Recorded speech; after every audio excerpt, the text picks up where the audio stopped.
دیکھیے بجٹ ایک شعبدہ باز سیاستدان کی طرح ہوتا ہے، وہ جو کچھ سامنے نظر آتا ہے ضروری نہیں ہے کہ ویسے ہی ہو، یعنی بعض لحاظ سے یہ بجٹ اچھا ہے، اس کی بھی میں تفصیل آپ سے عرض کرتا ہوں، لیکن یہ کھلے گا نا معاملہ جب امپلیمنٹ ہوگا، جب یہ پتہ چلے گا کہ کوئی ملازمتیں پیدا ہوتی ہیں یا نہیں ہوتی، لوگوں کو جابز ملتی ہیں یا نہیں ملتی، روزگار کے مواقع بڑھتے ہیں یا نہیں بڑھتے، اور 1500 ارب روپے ٹیکس میں اضافہ ہوگا کلیکشن میں، یہ ہوگا یا نہیں ہوگا، اور پھر بیچ میں کوئی نئے ٹیکس لگیں گے یا نہیں لگیں گے۔ دیکھیے کچھ چیزیں تو بڑی اچھی ہیں، 40 چیزوں میں رعایت دی ہے، چھوٹی کاروں میں، آئی ٹی کے ایکسپورٹ پہ، کسانوں کو وہ بغیر سود کے کچھ قرضے ملیں گے، جو میرا خیال ہے کہ بہت ہی جو کوئی قابل ذکر چیز ہے وہ یہ ہے، اگر یہ دینے میں کامیاب ہو گئے، مجھے اس پہ شبہ ہے کہ اس کو ہینڈل یہ کر سکیں گے۔ دیکھیے کوئی ہر جگہ کچھ ثانیہ نشتر تو نہیں بیٹھی ہوئی ہے نا کہ انہوں نے تو اپنا پروگرام ٹھیک سے چلا، پھر یہ رقم بڑھا دی ہے مستحق خاندانوں کے لیے 180 ارب روپے سے 240 ارب روپے کر دی ہے، اور تعداد بھی بہت بڑھا دی ہے ان کی، کوئی میرا خیال ہے کتنے ملین بڑھا دی ہے۔ تو یہ بعض چیزیں تو دیکھنے میں بہت اچھی لگ رہی ہیں، لیکن امپلیمنٹیشن ہوگی تب ہے نا۔ اعداد و شمار کے بارے میں 2 نقطہ نظر ہیں، ایک یہ ہے کہ واقعی 3.94% ترقی ہوئی ہے، اس پہ بعض عالمی ادارے تو اس کو مان رہے ہیں، بعض عالمی ادارے اسے نہیں مان رہے ہیں۔ تو اب دیکھیں اس پہ جب تفصیل میں جاتے ہیں تو پھر بات کرتے ہیں۔ ٹھیک ہے، تفصیل میں تو اس پہ جائیں گے ہارون صاحب، لیکن مجھے بجٹ کے اوپر ایک اور سوال کرنا ہے، پھر میں سیاست کی طرف ذرا جاؤں گی کیونکہ اس کو بھی سائڈ پہ نہیں کیا جا سکتا۔ یہ بجٹ تو ایک معاملہ ہے، سیاست کے اوپر بات زیادہ بہتر ہو رہی ہے۔ مجھے بتائیں ہارون صاحب، پہلا تو یہ کہا جا رہا ہے کہ ریونیو بڑھایا جائے گا، اب سوال یہ ہے کہ اتنی چھوٹ ہے، ٹیکسز کے اندر دے رہے ہیں، مختلف چیزوں کے اوپر دے رہے ہیں، تو پھر ریونیو بڑھے گا کیسے؟ دیکھیے یہ ایک خواب ہے جو ہر حکومت دیکھتی آئی ہے اور کبھی پورا نہیں۔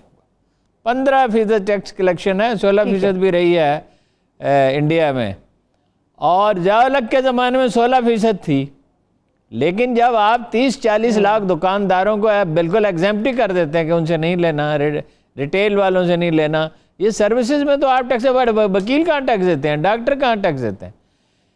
دلچسپ بات یہ ہے کہ یہ عمران خان کے ووٹر نہیں ہیں، یہ ان میں عمران خان کے ووٹر بہت ہوں گے تو 10-15% ہوں گے، 20، جیسے اوورسیز پاکستانیز میں عمران خان کے ووٹر ہیں، باقیوں کے 10-15% ہوں گے، 20% ہوں گے، 30% ہوں گے، لیکن کوئی جرت نہیں کرتا۔ اور میں بالکل صاف الفاظ میں آپ سے کہتا ہوں، اس FBR کے ہوتے ہوئے جتنے مرضی دعوے کر لیں، بڑے سیانے آدمی سمجھے جاتے ہیں اور بہت مؤثر آدمی، یہ کچھ دیر میں آپ کو بتاتا ہوں، مولانا فضل الرحمان نے کہا مجھے ان پر ترس آتا ہے، تو اس کی کیا وجہ ہے اور اس بات کا مطلب کیا ہے شوکت ترین پہ؟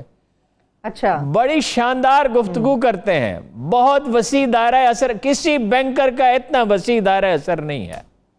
یعنی آپ نے دیکھا کیسے مؤدب ہو کر لوگ چیمبر آف کامرس میں انہیں سن رہے تھے اور بڑی سپورٹ ملے گی۔ یہ بھی آپ کو بتا دوں کہ شوکت ترین کی وجہ سے عمران خان کو کاروباری طبقے کی بڑی سپورٹ ملے گی، لیکن اس FBR کے ہوتے ہوئے سوال ہی پیدا نہیں ہوتا کہ ٹیکس میں کوئی قابل ذکر اضافہ ہو جائے، اس لیے کہ کوئی حکومت اگر لٹیروں کا، نوسر بازوں کا ایک لشکر پال رہا ہے، آپ کو میرے الفاظ بڑے سخت لگیں گے مگر کھا گیا اس ملک کو FBR، اس کو توڑنا ہوگا، اس کو ختم کرنا ہوگا، سوائے چند لوگ ریٹین کیے جائیں، 5%، 10%، 15% ریٹین کیے جائیں، بہت، یعنی اس پہ کام کرنا ہوگا انٹیلیجنس نیٹ۔ بھائی 80% ٹیکس تو 300-400 کمپنیاں دیتی ہیں، تو باقی ٹیکس دیتا کون ہے؟ 10% صرف میکسیمم ڈائریکٹ ٹیکس آپ کو وصول ہوتا ہے، اس کو لوٹ کے کھا گیا FBR والے، اور آپ اس میں کوئی اصلاحات نہیں کرتے۔ بعض چیزوں میں مجھے بڑا تعجب ہے، مکانوں کے لیے کوئی رقم نہیں رکھی گئی، وہی پرانی جو چیزیں ہیں وہی ہیں۔ اچھا، اچھی چیزیں بھی ہیں، ڈیم کے لیے پیسے رکھے گئے، بجلی کے لیے رکھے گئے، لیکن اس FBR کے ہوتے ہوئے آپ کوئی معاشی انقلاب لے آئیں گے، اس کا سوال ہی نہیں پیدا ہوتا۔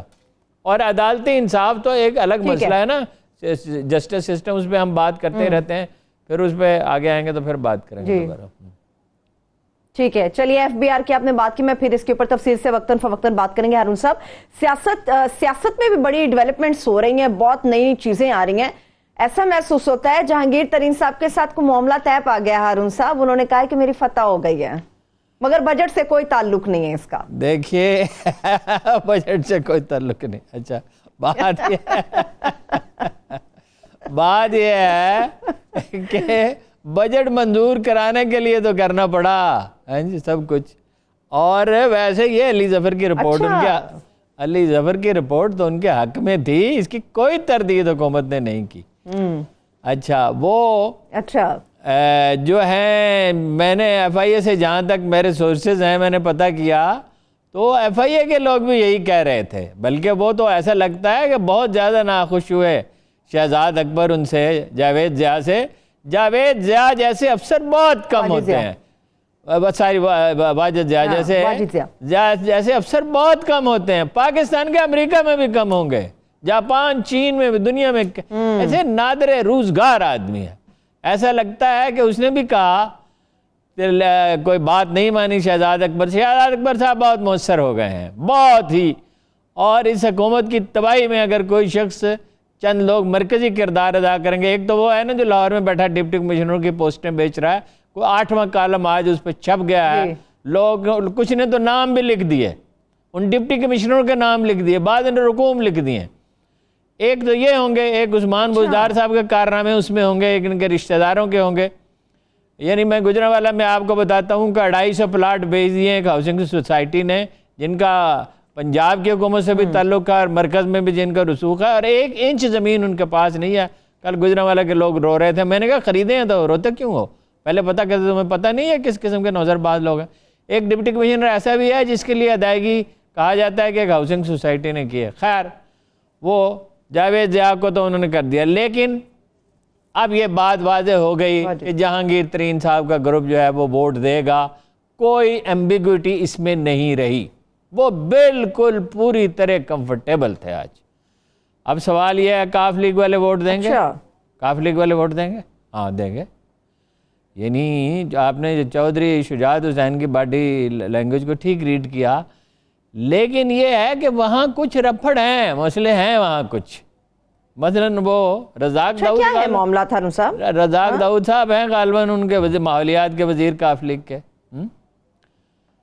آپ کو یقین نہیں آئے گا، 40 ارب روپے تھے ماحولیات کے لیے، 40 ارب روپے ورلڈ بینک نے دیے تھے۔ اس وقت دنیا میں ماحولیات کا بڑا مسئلہ ہے، خان صاحب کی ٹاپ پرائرٹی ہے، اس میں پاکستان کی خدمات کو دنیا میں سراہا بھی جا رہا ہے، اپریشیٹ بھی کیا جا رہا ہے، بڑا کام ہو رہا ہے۔ واقعی اگر کوئی کام ہوا ہے تو کرونا میں ہوا اور ماحولیات میں ہوا، ٹھیک ہے، یا آئی ٹی میں ہوا۔ آپ کو حیرت ہوگی ایک سکیم پہ عمل نہیں ہوا، اور جھگڑا کس بات پہ تھا؟ جھگڑا اس بات پہ تھا جس کو میں کھل کے بیان ہی نہیں کر سکتا، کہہ نہیں سکتا۔ کل مجھ پہ کوئی مقدمہ دائر کر دے تو میں کیا کروں گا؟ حتیٰ کہ چودھری یعنی افسروں میں اور وزیر میں الفاظ میں یار صاحب کچھ بیان کر دیں، جتنا بیان کرنا تھا کر دیا، جتنا بیان کرنا تھا کر دیا۔ وزیر میں اور افسروں میں جھگڑا تھا، اور کوئی کام ہوا ہی نہیں، یعنی سارا سال ضائع ہو گیا۔ 40 ارب روپے، یو امیجن 40 ارب روپے سے ماحولیات کا کتنا کام ہو سکتا ہے؟ ایک درخت کی قلم کتنے پیسوں میں لگتی ہے؟ ساری قوم اس کے لیے تعاون کرنے کے لیے تیار ہے۔ آپ سکولوں کے بچوں کو موٹیویٹ کر لیں، ٹیچرز کو کر لیں، یونین کونسلوں کے عملے کو کر لیں، کتنے بے شمار رضاکار، کتنی ہماری فلاحی تنظیمیں ہیں وہ موٹیویٹ ہو جائیں، آرمی کے کچھ لوگ اس میں مدد کر دیں گے، رینجرز کے کر دیں گے، پولیس بھی اس کام میں ہیلپ فل ہوگی، اس میں تو کوئی بھی، میڈیا بھی اس میں یقیناً ہیلپ فل ہوگا۔ ماحولیات کا تو بڑا سنگین مسئلہ ہے، وہ افسروں اور وزیر کے درمیان معاملہ ہی نہیں طے پا سکا، حتیٰ کہ چودھری پرویز الہی صاحب نے انہیں بلایا بھی، لیکن ووٹ وہ دیں گے اس لیے کہ اس کے سوا کوئی آپشن نہیں ہے۔